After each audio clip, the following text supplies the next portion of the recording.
Baik, pada pagi hari ini kita akan belajar soal-soal ya, soal-soal tentang listrik dinamis. Tepatnya kita akan berlatih aplikasi dari soal-soalnya di dalam soal-soal UN seperti apa nanti dan ulangan akhir sekolah. Oke, di soal nomor 1 ini kalau kita perhatikan dalam waktu 2 menit ada arus listrik sebesar 2 ampere. Jadi listrik dinamis itu adalah listrik yang bergerak. Jadi siapa yang bergerak kemarin kalau kalian baca modulnya itu adalah elektron yang bergerak, ya, elektron yang berpindah sehingga dinamakan listrik dinamis. Mengalir sepanjang kawat pengantar tentukan pertama muatannya, kemudian jumlah elektronnya. Jadi nanti kalian langsung menghafalkan saja rumusnya. Rumusnya itu adalah I sama dengan Q per T. Ini harus kalian hafalkan. I sama dengan Q per T. Ya. Jadi Q itu adalah muatan, sedangkan T itu adalah waktunya. I itu adalah kuat arus. Jadi kalau kita jabarkan lagi secara matematika, maka Q sama dengan I dikali T. Jadi kan muatan yang ditanya pertama kan jumlah muatannya. Jumlah muatannya itu yang option A ini adalah Q sama dengan I kali T. Nah, di dalam soal diketahui I-nya sama dengan 2 ampere. Ya, ini ada 2 ampere. Kemudian waktunya diberikan berapa tadi? Waktunya diberikan 2 menit ya. Ya, waktu yang diberikan 2 menit sehingga 2 menit itu kalau tadi ada kata 2 menit. Nah, berarti kalau kita konversikan atau kita rubah ke dalam sekon, harus dalam sekon ya atau detik ya. Jangan dalam bentuk menit. Jadi kalau 1 menit itu 60 detik, berarti 2 menit itu adalah 120 detik. Jadi perolehan akhirnya adalah secara matematikanya 2 kali 120, ya udah tahu ya, 240 kolom. Oke, yang berikutnya, dan itu adalah jumlah elektronnya. Apa rumus yang harus kalian kuasai kalau ditanya nanti jumlah elektron? Maka jumlah elektron itulah ini rumusnya. N sama dengan Q per QA. Nah, bagaimana pemakaiannya? Jadi N itu tadi jumlah elektron, Q itu adalah muatan satu elektron, sedangkan QA itu adalah muatan, tadi muatan satu elektron, QA-nya ya. Q-nya itu adalah muatan yang akan dihitung jumlah elektronnya. Jadi kalau kita masukkan ke dalam persamaan secara langsung, maka N sama dengan 240. Dari mana tadi Q yang 240 ini? Dari soal yang pertama tadi yang ini. Q-nya 240. Kita masukkan ke dalam per QA. Jadi QA itu sudah merupakan tetapan. Nah, jadi dia udah angkanya udah segini. Jadi ini dihafalkan ini ya. 1,6 kali 10 pangkat minus 19 dihafalkan. Jadi angkanya sudah tetap seperti itu. Jadi nanti kita akan memperoleh N secara matematiknya nanti 240 dibagi dengan 1,6 kali 10 pangkat minus 19. Bagi yang belum paham matematikanya, silakan di japri Bapak, Bapak bisa menjelaskannya nanti melalui foto yang Bapak kirimkan nanti. Jadi silakan japri Bapak bagi yang kurang paham bagaimana cara menyelesaikan matematik yang seperti ini. Nah, jadi perolehan hasil akhir itu adalah N sama dengan 1,5 kali 10 pangkat 21 buah elektron yang ada. Oke. Kemudian soal nomor 2 itu ada muatannya 360 kolom, ya, ada waktunya 2 menit. Ingat tadi menit itu harus diubah ke detik atau sekon. Nah, yang ditanya itu adalah kuat arus. Ingat tadi rumus yang pertama ini ya, I sama dengan Q per T. Jadi sudah ada tadi di rumus yang pertama ini, I sama dengan Q per T, I kuat arus, I muatan, sedangkan T adalah waktunya, time.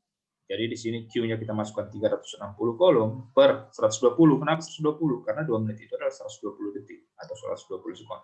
Maka kita peroleh 360 dibagi 120, ya 36 dibagi 12 itu sama dengan 3. Jadi jawabannya adalah kuat arus sama dengan 3 ampere. Jangan lupa membuat satuannya. Jadi satuan kuat arus itu adalah ampere. Ya.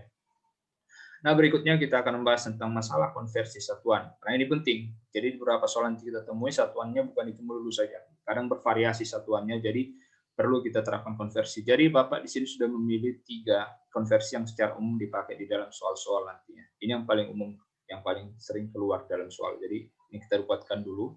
Jadi nanti akan ada kamu temui nanti 5 mikrokolom. Jadi kalau dikonversikan atau dirubah ke dalam kolom itu menjadi berapa? Nah, perlu kalian ingat bahwa 5 mikrokolom itu nanti itu sama dengan 5 kali 10 pangkat minus 6 kolom. Jadi ingat yang ini aja, bentuk pangkatnya, bentuk notasi nilainya. Ini nggak usah kalian ingat. Kalau ini kalian ingat, kalian nanti akan kebingungan karena kalian harus menghitung jumlah nolnya berapa lagi. Pasti pusing ya. Jadi yang kalian ingat itu simpelnya ini aja.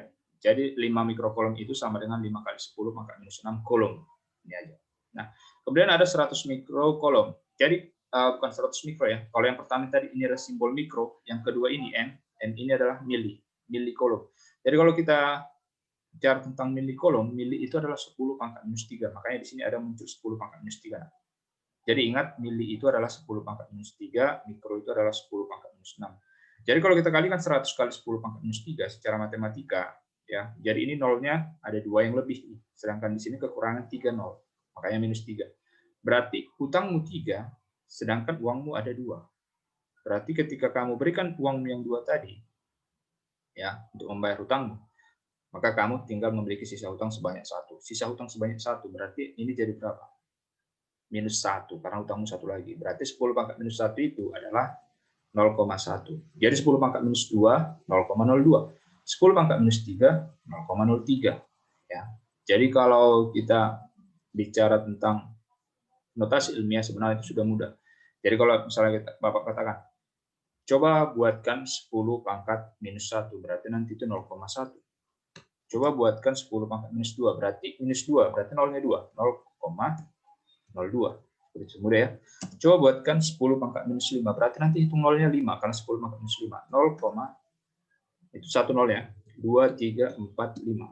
Nah, 1. Inilah 10 pangkat minus 5. Nah, seperti inilah nanti, ini tadi 1 ya. Berarti nanti penggunaan notasi ilmiah, dia lebih simpel, lebih mudah kalau kita hafalkan. Seperti itu. Nah, itu lebih diperdalam lagi masalah konversinya ya. Kemudian untuk nano. Nano itu adalah 10 pangkat minus 9 ya. Kalian harus ingat bahwa nano itu adalah 10 pangkat minus 9. Jadi di situ udah jelas tampak 10 pangkat minus 9-nya. Ingat aja nano ini 10 pangkat minus 9. Oke, berarti nanti kalau jumpa ini 5.000 ini punya 0 lebih 3, sedangkan minus 9 punya 0 yang kurang itu sebanyak 9. Jadi kalau ada 3 uang muka operasi yang ke sini, ya berarti otomatis nanti hutangmu tinggal berapa lagi? Ya benar, tinggal 6 lagi ya, karena kamu sudah memberikan 3 sini. Jadi awalnya hutangmu 9 jadi 6. Makanya di sini jadi 10 pangkat minus 6 ya. Jadi hasil akhirnya itu adalah 5 kali 10 pangkat minus 6. Dari mana 5-nya tadi Pak? 5-nya di sini. Seperti itu cara mengkonversinya. Jadi sangat penting. Ini dasarnya. Kalau mengkonversi aja nggak bisa, ya untuk kelanjutan materi ini pun akan sulit pasti diamalkan ya. Oke, berikutnya nomor 4. Kalau tadi kita sudah mengkonversi muatan, di nomor 4 ini kita mengkonversi hambatan. Itu adalah simbol satuan ohm ya, yang ada seperti ladang kuda kalau kalian perhatikan pada slide ini ya. Itu ada, jadi membacanya ini adalah ohm. Jadi ingat, membacanya itu adalah ohm. Jadi Bapak tuliskan di sini bagaimana pembuatan ohmnya itu. Membacanya adalah ohm. Kenapa? Karena si ohm yang menemukan hambatan. Jadi sebenarnya ohm itu adalah satuan dari hambatan. Jadi kalau kolom tadi satuan dari muatan ya. Kalau ini satuan dari hambatan. Hambatan arus tepatnya. Nah, kalau kita bicara kilo, berarti kita bicara 10 pangkat positif 3. Ya. Jadi kalau kita lihat pembahasan di sini ada 5 kilo ohm. Berarti 5 kilo ohm, 5 kali 10 pangkat 3. 10 pangkat 3, 10 pangkat 3 berarti ada 3 nolnya. Makanya dibuat jadi 1000. Makanya 5 kali 1000 adalah 5000. Oke, kalau di sini 0,3 kilo ohm, berarti kilo juga 1000, berarti 10 pangkat 3. Pokoknya kalau kalian melihat ada satuan kilo, itu langsung aja 1000. Berarti 0,3 kali 1000, pinjamkan 0 yang ini. Ini kan kekurangan 1 0 karena dia desimal. Pinjamkan 1 0 yang dari sini ke sini, maka ini akan berubah jadi 3. Karena dia udah dipinjamkan. Maka ini tinggal 100, karena 0 yang dari sini tadi dipindahkan ke sini, dipinjamkan. Ini jadi 3, ini jadi 100, maka 3 kali 100 adalah 300 ohm. Seperti itu caranya. Oke. Kalau 5 mega ohm, jadi bacanya ini M yang ini adalah mega ya. Jadi kalau Bapak tambah dari sini K itu adalah kilo itu 1000, kemudian ada M. Tapi M bedakan dengan M yang tadi ya, M kecil yang tadi. Kalau M yang kecil yang tadi itu adalah mili. Kalau dia M yang besar, itu perbedaannya adalah dia membacanya mega. Ya. Jadi ini bacanya adalah 5 mega ohm. Mega itu sama dengan 10 pangkat 6. Jadi kalau kalian hitung nolnya ini pasti ada 6. 1, 2, 3, 4, 5, 6. Berarti nanti 5 kali, kalau 0, 6, 1 juta ya. Berarti 5 kali 1 juta itulah 5 juta ohm lah konversinya. Seperti itu mudah ya. Oke, berikutnya kita ke konversi satuan kuat arus.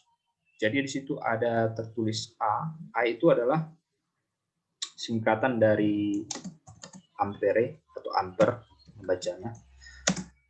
Jadi ini adalah satuan dari kuat arus. Kalian ingat ini adalah satuan dari kuat arus. Jadi untuk satuan kuat arus ampere ya. Jadi besarannya I sedangkan satuannya adalah A. Ya. Jadi kita jumpa di sini dengan 300 miliampere. Yang pertama kita perhatikan, kita jumpa dengan 300 miliampere. Mili tadi itu adalah 10 pangkat minus 3.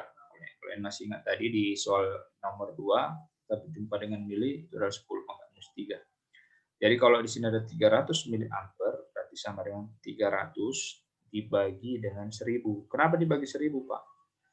Karena tadi sudah dikatakan bahwa 1 miliampere itu sama dengan 10 pangkat minus 3.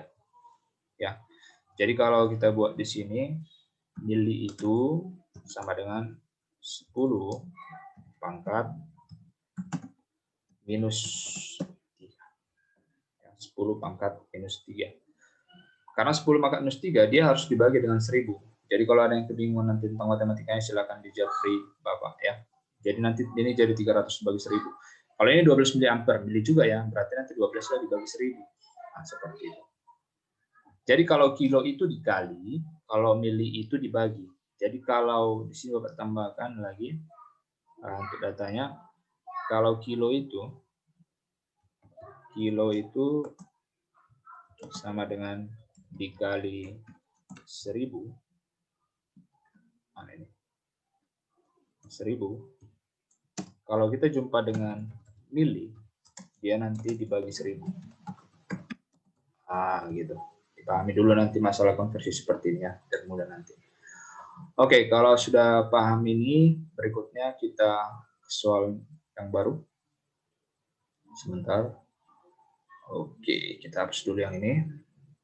Oke, berikutnya kita masuk soal yang baru. Soal apa itu? Di sini adalah soal tentang hambatan yang diserikan sama diparalelkan. Jadi hambatan seri itu nanti modelnya itu seperti ini ya. Hambatan seri itu. Jadi hambatan seri itu adalah ini adalah susunan seri. Jadi ini adalah simbol dari hambatan. Ada hambatan 1, ada hambatan 2, kemudian ada hambatan 3 di sini. Jadi bentuk simbol hambatan seperti ini, seperti yang tunjukkan gambar kita ini. Dan nanti mereka dihubungkan. Jadi ada nanti R1, R2, dan R3. Jadi penyebutannya nanti R. Ya. Jadi kalau dikatakan R1 berarti hambatan 1, kalau dikatakan R2 berarti hambatan 2. Jadi kita punya di sini nanti ada R1, kemudian ada R2 di sini, kemudian ada R3 di sebelah sana. Nah, seperti itu. Jadi sebenarnya ini dinamakan dengan susunan seri. Jadi harus kalian perhatikan susunan yang sejajar seperti ini, mudah mengetahuinya, mengidentifikasinya, ini adalah susunan yang seri. Sedangkan susunan bercabang itu dinamakan susunan paralel, ya, susunan seri. Kalau susunan seri, cara mencari hambatan totalnya itu tinggal kita jumlahkan aja. Nah. Tinggal kita jumlahkan saja. Jadi ini adalah susunan seri, tinggal kita jumlahkan saja. Berarti di sini sebenarnya ini awalnya ini adalah kawat yang lurus, tapi dibengkokkan supaya membingungkan siswa saja sebenarnya. Sebenarnya kawat lurus yang seperti ini awalnya ini ada R1, R2, R3-nya, tapi dia dibengkokkan. Namun kalau kita perhatikan dia masih sejajar satu sama lain, dia belum bercabang sehingga dinamakan seri. Cara simpel untuk mencari hambatan total seri itu tinggal dijumlahkan aja, nah, seperti yang Bapak tunjukkan di sini. Pada persamaan ini RT-nya adalah R total. Jadi yang ditanya nanti kalau jumpa soal ini R totalnya itu R1 tambah R2, R3.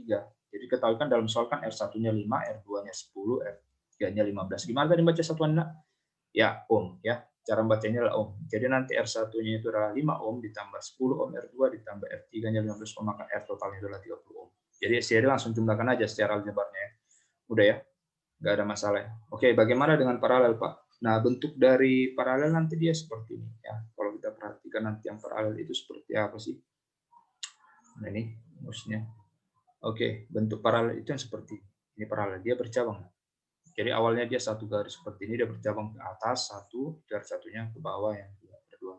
Jadi bedakan bentuk seri sama paralel. Seri itu tadi seperti ini ya, ini dia lurus, tidak ada bercabang. Sedangkan paralel itu bercabang, dibagi ke atas sama ke bawah, R1-nya ke atas, R2-nya ke bawah. Jadi kalau mencari hambatan yang seperti ini, rumusnya tinggal seperti ini aja. 1 per RT sama dengan RT itu R total, per R1 tambah 1 per R2. Ini rumus bakunya. Ini nggak akan berubah lagi, nggak ada rumus yang lain, cuma ini aja kalian hafalkan. Jadi kalau seri tadi jumlahkan saja langsung, nggak ada 1 per 1 pernya. Tapi kalau paralel ingat aja ada 1 per 1 pernya. Ya. Jadi 1 per RT sama dengan 1 per R1 tambah 1 per R2. Namun di sini diketahui R totalnya. R total itu sering dinamakan juga sebagai hambatan pengganti. Jadi ini adalah nama lain dari hambatan pengganti. Ya, kalau kita perhatikan ini adalah nama lain dari hambatan pengganti. Jadi Bapak hapus dulu yang ini. Karena ini penghapusnya. Bapak hapus. Nah, di sini kan ada kata hambatan pengganti. Jadi kalau ada kata hambatan pengganti, nah yang sebelah sini, ini sebenarnya sama dengan kata hambatan total. Ini adalah RT-nya, ya. Itu hambatan totalnya. Sebentar. Jadi ada total di sini. Ya, hambatan total. Oke, adalah hambatan totalnya sebenarnya pengganti. Jadi untuk hambatan total kebetulan diketahui 6 ohm di sini, berarti langsung ingat, langsung masukkan saja 1 per RT, berarti langsung 1 per 6 karena RT-nya R totalnya itu 6. Sebenarnya 1 per 9, R1-nya diketahui, namun yang ditanya itu R2-nya. Nah. Jadi 1 per 9 ditambah 1 per R2, R2-nya belum masukin angka karena ini yang ditanya. Maka secara matematis, ya bisa nanti ditanya Bapak, secara japri saja, biar Bapak fotokan jalannya, bagi yang ingin tahu dan belum mengerti bagaimana cara menjabarkan matematikanya ini nanti ke bawah, secara pecahan, seharusnya udah bisa ya kelas tingkatan kelas 9 menjumlahkan pecahan seperti ini, SD pun udah bisa seharusnya. Jadi nanti di sini adalah 1 per R2, 1 per R2 ini merupakan proses pemindahan, ya, dimana kalau kita pindah ruaskan, jadi berubah tanda, berganti tanda. Jadi nanti dikumpulkan di sini yang ditanya di sebelah kiri, di sebelah kanan nanti jadi angka-angkanya yang kita olah. Jadi 6 dan 9 KPK-nya itu adalah 18. Jadi supaya dapat 18 dikali 3, supaya dapat 18 kali 2, sehingga diperoleh nanti hasil akhirnya 3 kurang 2, 1, 1 per 18. Jadi ini kan 1 per R2 sama dengan 1 per 18. Jadi untuk menemukan hasil akhirnya, kita tinggal membalik. Jadi 1 per R2 itu kita balik jadi R2 per 1. Jadi gini. Dan kan awalnya kan 1 per R2 nih. Nah, jadi kita balik jadi R2 per 1 biar dapat jawabnya. Karena kita butuh jawaban R2 bukan 1 per R2. Jadi ketika kita balik jadi R2 per 1, yang sebelah kanan pun ikut dibalik. Nah, jangan cuma yang dibalik yang di kiri, yang di kanan nggak dibalik. Jadi ketika kita balik yang di kanan, ya jadi 18 per berapa? Ya, per 1. Jadi dibalik juga dia. Jadi 18 per 1 ya udah 18 ohm jawabnya. Itulah satuan dari hambatan tadi. Itulah R2-nya. Oke ya, paham ya? Oke, demikian pembelajaran kita untuk kali ini. Kita tadi sudah membahas tentang konversi, ya. Kita tadi sudah membahas tentang jenis cara menghitung hambatan total untuk rangkaian seri, cara menghitung hambatan total untuk rangkaian paralel. Ya, dipahami. Kalau ada matematiknya yang kurang dilatih, silakan bertanya kepada Bapak. Bapak bersedia untuk menjawab pertanyaan kalian. Untuk pertemuan berikutnya kita coba, nampaknya kita sudah tatap muka, di situ nanti kita coba latihan yang lebih lagi, yang lebih intens lagi. Oke, demikian pembelajaran kita. Bapak ucapkan selamat pagi, tetap jaga semangatmu, ya, dan jangan lupa kerjakan tugas-tugasnya. Oke, terima kasih.